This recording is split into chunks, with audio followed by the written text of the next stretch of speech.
Davies নামের এই লোকটা একটা পারফেক্ট আর মানবিক চোর। কারণ কখনো কাউকে কোনো আঘাত না করেই হাজার হাজার কোটি টাকা একেবারে চুরি করতো সে। এমনকি চুরির জায়গায় সে কখনো ক্লু রাখেনি। আর এই কারণেই আজ পর্যন্ত কোনো পুলিশ বা গোয়েন্দাও তাকে ধরতে পারেনি। এখন শেষ পর্যন্ত ঠিক কি হবে এই মানবিক চোরের সাথে?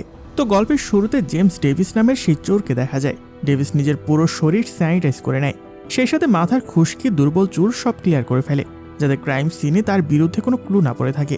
এরপরে সে রেডি হয়ে গান এবং একটা ব্রিফকেস নিয়ে বেরিয়ে যায়। পার্কিং লট থেকে গাড়িতে উঠে সে ট্র্যাকিং ডিভাইস চালু করে। এরপর সে মাসুদ নামের একজন লোককে ফলো করতে শুরু করে। মূলত সে আগেই মাসুদের গাড়িতে ট্র্যাকার লাগিয়ে রেখেছিল, যাতে তার গতিবিধি ট্র্যাক করা যায়। তো ডেভিস সুযোগ বুঝে মাসুদের গাড়িকে ওভারটেক করে নিজের গাড়িটা একটা গলির ভেতরে নিয়ে রাখে, যাতে মাসুদের গাড়িটা আটকে যায়। আর গলির মাথায় গাড়ি দেখে মাসুদ নিজের গাড়ি থামিয়ে দেয়। তখন ডেভিস তার দিকে গান পয়েন্ট করে এবং বলে তার কথা শুনলে সে মাসুদের কোনো ক্ষতি করবে না।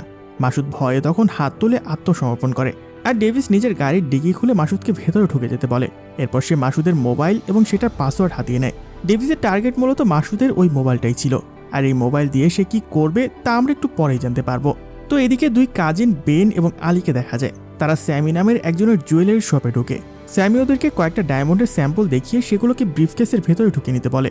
এরপর স্যামি আলীকে বাইরে রেখে বেনকে নিয়ে ভেতরে ঢুকে। সেখানে গিয়ে স্যামি বলে বাইরে সে যেগুলো ডায়মন্ড দেখলো ওগুলো নকল, ওগুলো জাস্ট সবার চোখে ধুলো দেওয়ার জন্য। স্যামি এবার বেনকে আসল ডায়মন্ডগুলো দেয়, যেগুলোর মূল্য প্রায় $30 লাখ। স্যামি এগুলো বেনের পায়ের সাথে বেঁধে নিয়ে আলীকে এই ব্যাপারে কিছু জানাতে বারণ করে। এদিকে ডেভিসও ঠিক স্যামির জুয়েলারি শপের সামনে পৌঁছে যায় এবং মাসুদের মোবাইল থেকে স্যামিকে মেসেজ দিয়ে বলে সে পৌঁছে গেছে। স্যামি ভাবে হয়তো মাসুদ পৌঁছে গিয়েছে, তাই বেন এবং আলীকে সে বেরিয়ে যেতে বলে। আর বলে বাইরে তোমাদের জন্য আমার লোক অপেক্ষা করছে, জায়গা মতো না পৌঁছানো পর্যন্ত তোমাদেরকেও ফলো করবে। তো এরপর তারা বের হওয়ার সময় স্যামি ওদেরকে একটা গানও দেয় এবং বলে প্রয়োজন পড়লে এটা ব্যবহার করবে। তো তারা যখন রাস্তা দিয়ে যাচ্ছিল তখন ভাবছিল মাসুদ তাদের পেছনে আছে, কিন্তু আদতে তো গাড়িতে সেই ডেভিসই ছিল। তো ডেভিস জায়গা মতো গাড়ি থামিয়ে ওদের মুভিংয়ের পথ আটকে দেয়। এরপরে মাসকে নিজের চেহারা ঢেকে দুজনে থেকে গান পয়েন্ট করে। এতে দুজনেই ঘাবড়ে যায় এবং আত্মসমর্পণের ভঙ্গিতে হাত তুলে ওপরে রাখে। ডেভিস এবার বেনকে একটা লাইভ ফুটেজ দেখায়।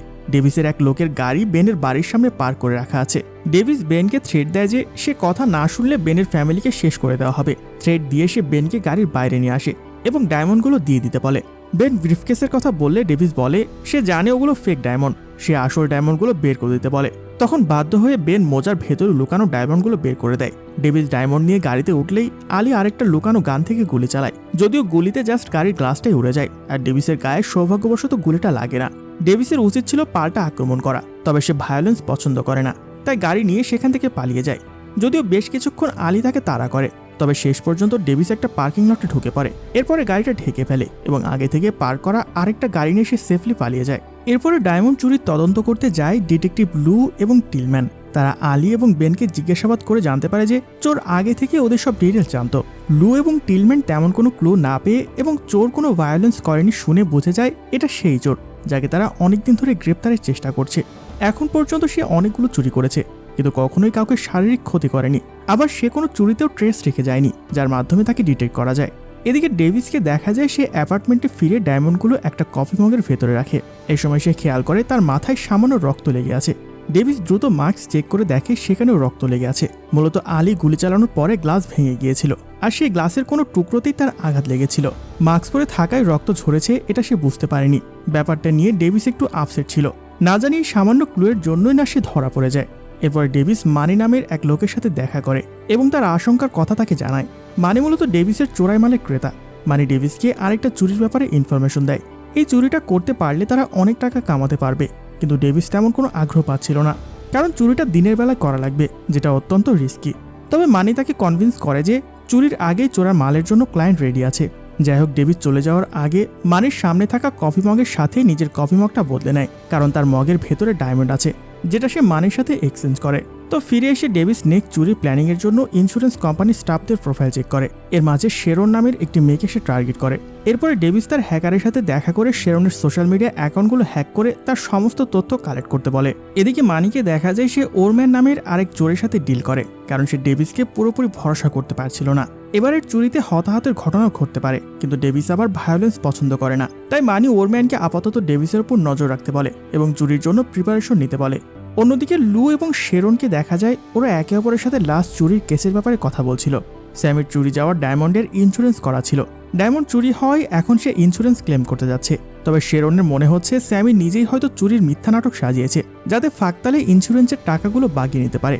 শেরনের সন্দেহের কারণ হলো অনেকেই এই ট্রিক্স খাটানোর চেষ্টা করে, আর লু যেহেতু কেসটা তদন্ত করছিল তাই সে লুকে এই ব্যাপারে জানায় এবং স্যামিকে লাই ডিটেক্টর টেস্ট করতে বলে। যদি সে সত্যি বলে থাকে তবে ইন্স্যুরেন্সের টাকা তাকে দেওয়া হবে। তবে লুয়ের এমনটা মনে হচ্ছিল না। তার ধারণা আগের চুরিগুলো করা সেম চুরি চুরিটাও করেছে। তারপর লু অফিসে ফিরে গিয়ে জুনিয়রদের চুরির কেসগুলো সম্পর্কে ব্রিফিং করছিল। সে ম্যাপের প্যাটার্ন দেখিয়ে বলে চোর শুধু 101 হাইওয়ে এলাকার আশেপাশের চুরিগুলো করছে। চুরির আগে সে ভিকটিমের বিভিন্ন অ্যাকাউন্টস হ্যাক করে মেসেজ থেকে জেনে যায় যে সে কোথায় কোন ডিল করছে। এছাড়া লু চোরের ব্যাপারে আরও কমন কিছু বিষয় তুলে ধরে। তো এ সময় সেখানে লেফটেন্যান্ট চলে আসে এবং সবাইকে বাইরে বের করে লুকে বকাঝকা সুরে বলে সে পুরনো কেস নিয়ে কেন ঘাটাঘাটি করছে। ওসব কেস নিয়ে ঘাটাঘাটি করলে মিডিয়া আবারও অ্যাক্টিভ হয়ে যাবে এবং পুলিশ যেহেতু কেসগুলো সলভ করতে পারেনি তাই মিডিয়ার কাটাছেড়ার কারণে তাদের রেপুটেশন নষ্ট হবে। যাই হোক, এদিকে ওরম্যানকে দেখা যায় সে একটা লোককে ফলো করছিল। লোকটা নিজের জুয়েলারি শপে ঢুকতেই ওরম্যান তার উপরে অ্যাটাক করে তাকে মারধর করে ব্রিফকেসটা ছিনিয়ে নেয়। এরপরে কাজ ভেঙে সব জুয়েলারি বের করে নেয়। সে ওখানে থাকা একজন মহিলাকেও অকারণে মারধর করে, কারণ তার কোলের বাচ্চাটা কান্না করছিল। এরপর সে পালিয়ে যায়। তার এই চুরির সম্পূর্ণ ফুটেজ সিসি ক্যামেরায় রেকর্ড হয়ে যায়। লু ফুটেজ দেখে বুঝে যায় কাজটা 101-এর চোর করেনি, বরং এটা অন্য কারো কাজ হবে। ওরম্যানের চুরির খবরটা ডেভিসের কাছেও পৌঁছে যায়। ডেভিস এতে বেশ রেগে যায়, কারণ চুরিটা তার করার কথা ছিল। তাই সে সোজা মানির কাছে গিয়ে রাগ দেখিয়ে বলে মানি বিশ্বাসঘাতকতা করেছে, তার সাথে ডিল করে অন্য কাউকে দিয়ে কাজটা করিয়েছে। সে যদি ফার্দার সেম কাজ আবারও করে তাহলে ডেভিস আর কখনো মানির সাথে ডিল করবে না। মানে সবসময় ডেভিসকে নিজের কন্ট্রোলে রাখতে চাইতো, তাই ডেভিসের উচ্চস্বরে কথা বলা তার ভালো লাগে না। সেও ঝাড়ি মারতে শুরু করলে ডেভিস সেখান থেকে বেরিয়ে যায়। তারপর মানি আবারও ওরম্যানের সাথে দেখা করে এবং ডেভিসের ওপরে নজর রাখতে বলে, যাতে ডেভিসের নেক্সট স্টেপের ব্যাপারে জানা যায়। তো মানির কথা মতো ওরম্যান এবার ডেভিসকে ফলো করতে শুরু করে। ডেভিসের সময় তার হ্যাকারের সাথে দেখা করতে গিয়েছিল। হ্যাকার জানায় শেরন খুবই শেয়ানা মহিলা। সে একটা পর্ন সাইটের মাধ্যমে কনভারসেশন চালায়। ডেভিস সেই পর্ন সাইটে শেরনের অ্যাকাউন্টের অ্যাক্সেস নেয়। এরপরে মেসেজ থেকে জেনে নেয় শেরনের কোথায় কোন শিডিউল আছে। শেরনের একটা রেস্টুরেন্টে যাওয়ার কথা ছিল, তাকে ফলো করে ডেভিস সেখানে চলে যায়। শেরন মিটিং শেষ করে বের হতেই ডেভিস রাস্তায় তার পাশে গিয়ে দাঁড়ায় এবং কি পদক্ষেপ নিলে তেল পাম্পের বাইক নিয়ে লাইন ধরা লাগবে না এই ব্যাপারে কথাবার্তা শুরু করে। শেরন যেহেতু ইন্স্যুরেন্স কোম্পানির স্টাফ, তাই কথা বিক্রির জিনিসটা সে ভালোই পারে। তাই ডেভিসের সাথে সে ভালোই গল্পে মেতে ওঠে এবং এভাবেই তাদের প্রথম আলাপটা হয়ে যায়। যাই হোক, এর পর একদিন ডেভিস নিজের অ্যাপার্টমেন্টে সময় কাটাচ্ছিল। তখন সে বারান্দা থেকে দেখতে পায় হেলমেট পরা কেউ একজন বাইকে পালিয়ে যাচ্ছে। এতে তার কিছুটা সন্দেহ হয়, তাই সে দ্রুত পার্কিং লটে গিয়ে নিজের গাড়িটা চেক করে এবং দেখে যে গাড়ির নিচে একটা ট্র্যাকিং ডিভাইস লাগানো আছে। ডেভিস বুঝে যায় তার উপর নজরদারি করা হচ্ছে, তাই সে দ্রুত ব্যাগ গুছিয়ে একটা রিসোর্টে চলে যায়। ওরম্যান তখন ডেভিসকে ট্রেস করতে না পেরে ডেভিসের হ্যাকারের কাছে যায় এবং তাকে মারধর করে জেনে নেয় ডেভিস লাস্ট কোন প্রজেক্ট নিয়ে কাজ করছিল। এদিকে ডিটেকটিভ ব্লুকে দেখা যায় সে চুরির দিনে সিসিটিভি ক্যামেরার ফুটেজ থেকে একটা গাড়িকে শনাক্ত করে, যেটা নিয়ে ডেভিস পালিয়েছিল, কারণ গাড়িটার গতিবিধি স্বাভাবিক ছিল না এবং একই জায়গায় সেটাকে ঘুরতে দেখা গিয়েছে। সেই গাড়িটার খোঁজ করে সে পার্কিং লটে চলে আসে, মানে ডেভিস আলির তাড়া খেয়ে যেখানে এসে গাড়ি এক্সচেঞ্জ করেছিল আর কি। সেখানে গাড়িটা এখনো কভার দিয়ে ঢাকা ছিল। গাড়ির কন্ডিশন দেখে লু বুঝে যায় এটাই সেই গাড়ি। তাই সে ফরেন্সিক টিমকে ডেকে সব এভিডেন্স কালেক্ট করে নিতে বলে। ফরেন্সিক টিম গাড়ি থেকে রক্তের স্যাম্পল কালেক্ট করে। লু তাই যত দ্রুত সম্ভব এই রক্তের ডিএনএ বের করতে বলে। এদিকে ডেভিস শেরনের সাথে দেখা করে এবং আলোচনার জন্য রেস্টুরেন্টে নিয়ে যায়। শেরন খুবই স্মার্ট মেয়ে। সে ডেভিসের লুক থেকে তার ব্যাপারে অনেক কিছু বলে দেয়, যেমন ডেভিস খুব গোছালো মানুষ, সবসময় পারফেক্ট থাকতে পছন্দ করে, তার অনেক টাকা পয়সা, আর এই টাকা হয়তো সে খুব অল্প সময়ে ইনকাম করেছে, যার কারণে তার হাতে প্রচুর এক্সট্রা সময় থাকে। আর মানুষ এই টাইপেরই তখন হয় যখন সে ছোটবেলা থেকে অনেক স্ট্রাগল করে মানুষ হয়। শেরনের ডিটেকশন দেখে ডেভিস তার কাছে আর কিছুই লুকায় না। সে স্বীকার করে সে একজন চোর। সে শেরনকে প্রপোজাল দেয়। শেরন যদি তাদের বড় বড় ক্লায়েন্ট যাদের কোনো জিনিসের ওপরে সে ইন্স্যুরেন্স করিয়েছে সেই ইনফরমেশন যদি সে ডেভিসকে দেয় তাহলে সেও শেরনকে মোটা অঙ্কের কমিশন দেবে।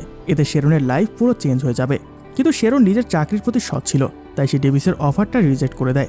ডেভিস এবার তাকে আবারও বোঝায় এই চাকরিতে শেরনকে ঠিকভাবে মূল্যায়ন করা হচ্ছে না।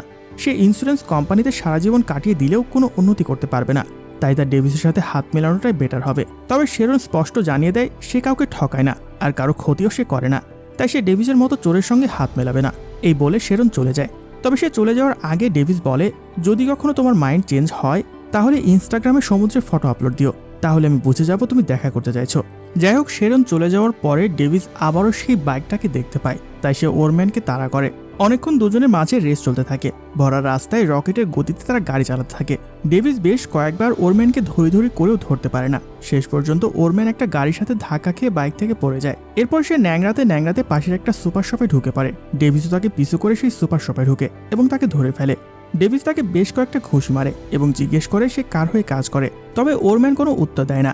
ডেভিস পাবলিক প্লেসে বেশি সিনক্রেট করতে চাইছিল না, তাই ওরম্যানকে সাবধান করে দিয়ে বেরিয়ে যায়। এদিকে পুলিশ একটা ভুল করে ফেলে। তারা 101-এর চোর ভেবে একটা নাবালক ছেলেকে গুলি করে দেয়। লু তখনও ঘটনাস্থলে পৌঁছায়নি। সে পৌঁছে দেখে ছেলেটা অলরেডি গুলি খেয়ে মারা গিয়েছে। যদিও ছেলেটাও একটা চোর, তবে তাদের সেই টার্গেটের চোর না আর কি। সেখানে লু ছাড়াও আরো দুজন কলিগ ছিল। একজন কলিগ এনকাউন্টারের ড্রামা সাজাতে ছেলেটার হাতে একটা গান ধরিয়ে দেয়, যাতে সেলফ ডিফেন্সের অজুহাত দেখিয়ে পুলিশ পার পেয়ে যায়। কিন্তু লেফটেন্যান্ট জিজ্ঞাসাবাদ করলে লু সত্যি কথাটা বলে দেয়। কিন্তু ওর বাকি দুই কলিগের স্টেটমেন্ট ভিন্ন ছিল, তাই লেফটেন্যান্ট 3 জনকে সাসপেন্ড করে দেয়। অন্যদিকে শেরন অফিসে এসে একটা ধাক্কা খায়। তাকে একজন খুব ধনী ব্যক্তি যার নাম মনরো তার বিয়ের ইন্স্যুরেন্সের দায়িত্ব দেওয়া হয়েছিল। শেরন মনরোকে রাজিও করিয়েছিল, কিন্তু পরে শেরনের থেকে দায়িত্ব সরিয়ে কাজটা ম্যাডালিনকে দেওয়া হয়। ম্যাডালিন জাস্ট কিছুদিন হলো জয়েন করেছে। এখন শেরনের পরিশ্রমে পুরো ক্রেডিট ম্যাডালিনকে দেওয়া হচ্ছে দেখে শেরন মনে মনে অনেক আপসেট হয়। সে বুঝতে পারে এসব নীতিনৈতিকতা দিয়ে কোনো কাজ হবে না, তাই সে আবার ডেভিসের অফার মেনে নেওয়ার সিদ্ধান্ত নেয়। এজন্য সমুদ্রের ধারে গিয়ে সে ইনস্টাগ্রামে একটা ফটো আপলোড দেয়। সে ফটো দেখে ডেভিস শেরনের সাথে দেখা করে। শেরন ডেভিসকে টিপস দেয়। কয়েকদিন পরে তাদের এক ক্লায়েন্টের বিয়ের সেন্টারে প্রায় $55 লাখ ডায়মন্ড থাকবে এবং নগদ টাকা মিলিয়ে মোট $1,10,00,000 চুরি হওয়ার সুযোগ পাওয়া যাবে। শেরন এর ভেতর থেকে $30 লাখ কমিশন চায়। ডেভিস আগে কখনো এত বড় অ্যামাউন্টের চুরি করেনি, তাই সে বেশ কনফিউশনে ছিল। কারণ যেখানে এত মূল্যবান জিনিস আছে সেখানে সিকিউরিটি অনেক টাইট থাকবে, ফলে চুরি করাও অনেক রিস্কি হয়ে যাবে। ইভেন সে চুরি করে বের হতে পারবে কিনা তারও গ্যারান্টি নেই। তাই ডেভিস শিওর হতে পারছিল না চুরিটা করবে কিনা। এদিকে লু অফিস থেকে বের হওয়ার আগেই তার কাছে ডিএনএ রিপোর্ট চলে আসে। যেহেতু গাড়িতে রক্তটা ডেভিসেরই ছিল, তাই ডিএনএ রিপোর্টে ডেভিসেরই নাম আসে। সেখানে একটা ফাইলে ডেভিসের বিস্তারিত তথ্যও ছিল, এমনকি তার অরিজিনাল অ্যাড্রেসও ছিল। লু তাই সেই অ্যাড্রেসে গিয়ে হাজির হলে ডেভিসের মায়ের সাথে দেখা হয়। ডেভিসের মা কৌশলে ডেভিসকে ভয়েস মেসেজ পাঠায়। ডেভিস বুঝতে পারে কোনো ঝামেলা হয়েছে, তাই সে মাকে ফোন করে। কিন্তু লু তখনও সেখানে ছিল, তাই ডেভিসের মা আড়াল থেকে ডেভিসকে বলে একজন পুলিশ অফিসার তার খোঁজে এসেছে। সে লুকে ফোনটা ধরিয়ে দেয়। লুয়ের কণ্ঠ শুনে ডেভিসের বুকের ভেতর ধরপড় শুরু হয়ে যায়। এত বছর ধরে এত সাবধানে চুরি করার পরেও সে ধরা পড়ে যাচ্ছে। এই জন্য বলে পারফেক্ট ক্রাইম বলতে কিছুই হয় না। যাই হোক, ডেভিস আবারও শেরনের সাথে দেখা করে এবং বিয়ের সব শিডিউল জেনে নেয়। ডেভিস এই চুরিটা করার পরে পালিয়ে যেতে চায়। এই চুরিটা থেকে যা ইনকাম হবে তাই দিয়ে সে অন্য কোথাও সেটেল হয়ে যেতে পারবে। ডেভিস শেরনকে নতুন মোবাইল এবং সিম কার্ড দেয়। প্রতিবার কথা শেষে সেগুলো ড্যামেজ করে দিতে বলে। নেক্সট কয়েকদিন ডেভিস বিয়ের সেন্টারের কাছে ঘোরাঘুরি করে। এরপরে শ্যারনকে বলে বিয়ের দিনে কোন গার্ডদের ডিউটি থাকবে ডেভিসের তাদের লিস্ট লাগবে। শ্যারন সিকিউরিটি গার্ডদের লিস্ট ডেভিসকে দিয়ে দেয়। এর বেশ কিছুক্ষণ পরেই ওরম্যান এসে শেরনকে অ্যাটাক করে এবং মারধর করে ডেভিসের প্ল্যান জেনে নেয়। নিরুপার শেরন কি করবে বুঝতে পারছিল না। শেরন আর লু একই সেন্টারে যোগব্যায়াম করত, তাই শেরন লুয়ের সাথে দেখা করে তার সমস্ত ঘটনা জানিয়ে দেয়। সুতরাং এখন চুরি করার ব্যাপারে তারা মোট 4 জন জানে। যদিও শেরনও চুরির প্ল্যানের সাথে জড়িত, তাই অফিসিয়ালি কেসটা ধরলে শেরনও সাজা পাবে। তাই লু যেহেতু এখন সাসপেন্ডেড, তাই সে তো আর অফিসিয়ালি এখন কিছুই করছে না, তাই এই নিয়ে শেরনের কোনো প্যারাও নেই। অন্যদিকে লুও এই ব্যাপারটার কথা এক্সট্রা কাউকে না জানিয়ে নিজেই তদন্ত করতে শুরু করে দেয়। এদিকে 2 দিন আগে থেকে বিয়ের সব আয়োজন শুরু হয়ে যায়। ডেভিস চুরির প্ল্যান করে ফেলে আর লু ডেভিসকে হাতে নাতে ধরার প্ল্যান করে। অন্যদিকে ওরম্যানও যেভাবে হোক জিনিসপত্র হাতিয়ে নেওয়ার জন্য ওত পেতে থাকে। তো বিয়ের ডায়মন্ডগুলো কুরিয়ারের মাধ্যমে আসার কথা ছিল। লু প্লেনের ভেতর থেকে কুরিয়ারের গার্ডকে আটকে দেয় এবং নিজে ব্রিফকেসটা নিয়ে যায়। তবে ডেভিসও ততক্ষণে কুরিয়ার রিসিভ করার গাড়ির ড্রাইভারকে সরিয়ে নিজেই গাড়ির ড্রাইভার সাজে। ওরম্যানও একেবারে বসেছিল না। সেও একজন ওয়েটারকে অপহরণ করে এবং নিজে ওয়েটার সেজে হোটেলে ঢুকে পড়ে। এদিকে লু এয়ারপোর্টে নামলে নাম দেখে ডেভিস তাকে রিসিভ করে। যেহেতু ডেভিসের ফাইলে তার নতুন কোনো ফটো ছিল না, তাই লু এখনই ডেভিসকে চিনতে পারেনি। এই জন্য সে নিশ্চিন্তে ডেভিসের গাড়িতে উঠে পড়ে। অবশ্য লু কিছুটা টেনশনে ছিল। গাড়ির লুকিং গ্লাস দিয়ে ডেভিস সেটা নোটিস করে, তাই সে লুয়ের সাথে টুকটাক কথাবার্তা বলে যাতে পরিস্থিতি শান্ত থাকে। লু ডেভিসকে নানা প্রশ্ন করে, সে কোথায় থাকে, কি করে, ইত্যাদি ইত্যাদি। কথায় কথায় তারা হোটেলেও পৌঁছে যায়। এরপরে তারা সেই ফ্লোরে যায় যেখানে মনরো এবং তার গার্লফ্রেন্ড রয়েছে। তাদেরকে ডায়মন্ডের ব্রিফকেসটা দেওয়ার কথা। তবে ডেভিস তো সঠিক সময়ের অপেক্ষা ছিল। রুমে ঢুকতেই ডেভিস গান বের করে এবং প্রথমেই লুকে হোস্টেজ বানিয়ে নেয়। এতে লুও বুঝে যায় এটাই আসলে ডেভিস। রুমে মনরো এবং তার গার্লফ্রেন্ড ছাড়া আর কেউ ছিল না, তাই 3 জনকে কন্ট্রোল করা সহজই ছিল। ডেভিস 3 জনকে লাইন ধরিয়ে বসায়। এরপরে মনরোকে লকারের পাসওয়ার্ড বসাতে বলে। লকার খুলে গেলে ডেভিস সব টাকা লকার থেকে মেঝেতে ফেলে দেয় এবং মেয়েটাকে দিয়ে ব্যাগে ভরায়। এরপর ডেভিস লুকে ডায়মন্ডের ব্রিফকেসটা খুলতে বলে। ওটার পিনকোড লুয়ের কাছে ছিল। লু ব্রিফকেসের মাঝে আগে থেকে গান রেখেছিল, তাই সে ব্রিফকেস খুলে ডেভিসের দিকে গান পয়েন্ট করে বলে, আমি পুলিশ, তোমাকে গ্রেপ্তার করতে এসেছি। যদিও ডেভিস এতে ঘাবড়ে যায় ঠিকই, তবে সে নিজেকে ব্যালেন্স করে বলে, তুমি গুলি চালালে আমিও গুলি চালাবো। দুজনের মধ্যে তর্কাতর্কি শুরু হয়। এ সময় আবার ওরম্যান দরজা ভেঙে ভেতরে ঢুকে যায় এবং ডেভিসকে হোস্টেজ বানিয়ে নেয়। লু এতক্ষণ ডেভিসের সাথে ডিল করতে পারছিল, কারণ সে জানতো ডেভিস কাউকে আঘাত করে না। কিন্তু ওরম্যান তো দয়ামায়াহীন, সে কখন কাকে গুলি চালিয়ে দেবে তার কোনো নিশ্চয়তা নেই। ওরম্যান ডায়মন্ডের ব্রিফকেসটা তার দিকে এগিয়ে দিতে বলে। পাশাপাশি ওরম্যান লুকেও মেরে ফেলতে চাইছিল, কারণ লু পুলিশ অফিসার এবং সে ওরম্যানের চেহারা দেখে ফেলেছে। তবে ওরম্যান ট্রিগার চাপার আগেই ডেভিস তাকে গুলি চালিয়ে দেয়। ডেভিস এত চুরি করেছে কিন্তু কাউকে কোনোদিন গুলি চালায়নি, অথচ আজ অনাকাঙ্ক্ষিতভাবেই সে খুন করে ফেলে। ডেভিস চোর হলেও লুয়ের তার প্রতি সিম্প্যাথি ছিল, তাই সে ডেভিসকে বলে বাইরে গাড়ি আছে, ডেভিস যেন পালিয়ে যায়, আর এখানকার ব্যাপারটা লু সামলে নেবে। আর লু ওরম্যানকে 101-এর চোর হিসেবে ফাঁসিয়ে দেবে। এতে ডেভিস আজীবনের জন্য ঝামেলামুক্ত হয়ে যাবে। আসলে লু ডেভিসকে এসব চুরিচামারি ছেড়ে নতুন জীবন শুরু করার জন্য একটা সুযোগ দিতে চাইছিল, আর ডেভিসও সেই সুযোগটা নিয়ে সেখান থেকে পালিয়ে যায়। এদিকে মনরো রাগ করে বলে সে সবাইকে জেলের ভাত খাওয়াবে। তখন লু বলে সে মনরোর ডায়মন্ডগুলো নিয়ে যাচ্ছে, বেশি পাকনামি করলে মনরোর বিরুদ্ধে তদন্ত শুরু হবে। তখন অবৈধভাবে ডায়মন্ড আমদানি করা এবং সরকারি ট্যাক্স ফাঁকির জন্য তারও সাজা হবে, সেই সাথে যা কিছু বাকি আছে সেগুলো হারাবে।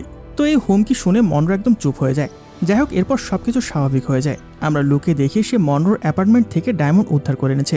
ডায়মন্ডগুলো নিয়ে সে শেরনের কাছে যায় এবং ডায়মন্ডগুলো তাকে দিয়ে দেয়, যাতে শেরন নতুন জীবন শুরু করতে পারে এবং আর কখনো যাতে অপরাধীদের সাথে হাত মেলাতে না হয়। শেরন তার মোবাইল থেকে একটা জায়গার ফটো বের করে দেখায়, এটা ডেভিস তার কাছে পাঠিয়েছে এবং লুকে সেখানে যেতে বলা হয়েছে। লু ফটো অনুযায়ী লোকেশন গিয়ে পার্কিং লটে একটা গাড়ি দেখতে পায়। এরপর লু গাড়ির ভেতরে ঢুকে দেখে চাবিও রাখা আছে।